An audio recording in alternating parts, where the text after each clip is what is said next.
Well, look, just before we go, I warned that this new German Chancellor, Olaf Scholz, would be a dud. At this stage, Germany's Scholz, S-C-H-O-L-Z, is Putin's most valuable ally. He is totally incompetent, Scholz. Now he's been caught red-handed, misrepresenting facts about weapons deliveries to Ukraine. Behind the scenes, he is busy frustrating efforts to help the country while pretending to be outraged about Vladimir Putin's aggression. It's called playing a double game. And despite leading Europe's largest economy, the German newspaper Die Welt reported over the weekend that it had seen documents showing that Germany had reduced military support for Ukraine to a minimum. Apparently only 2 German weapon deliveries have reached Ukraine since the end of March. Even worse, these deliveries were filled with light equipment like hand grenades and mines. So despite the German Chancellor talking tough last week at the World Economic Forum in Davos, a forum filled with elites and their private jets, the reality is Germany is doing little to help Ukraine. Tiny Australia sent weapons, yet Europe's largest economy doesn't lift a finger.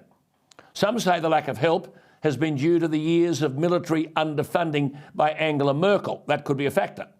But many are saying the foot dragging by the German Chancellor is him not wanting to take a side. Gutless. Apparently this Scholz was on the phone with Putin for 80 minutes at the weekend, where apparently he pleaded with the Russian president to, quote, enter direct serious negotiations with Ukraine. This implies Scholz wants to appease the Russians, which would mean being okay with them keeping the territory they've conquered thus far. It wouldn't be the first time Germany has stood by and watched Russia get their way with Ukraine. The 2014 Minsk agreement, which saw France and Germany broker an attempted buffer zone between Ukraine and the breakaway eastern regions, in the end failed to stop Russia. There was no punishment then for Russia.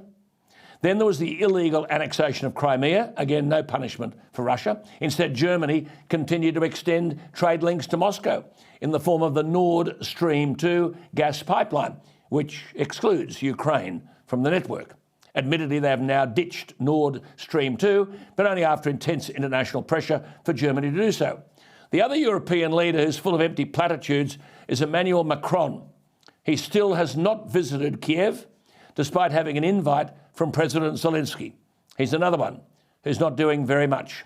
Rumours are he's annoyed that Boris Johnson is receiving much of the praise for standing up to Russia and assisting Ukraine. How can Macron be annoyed?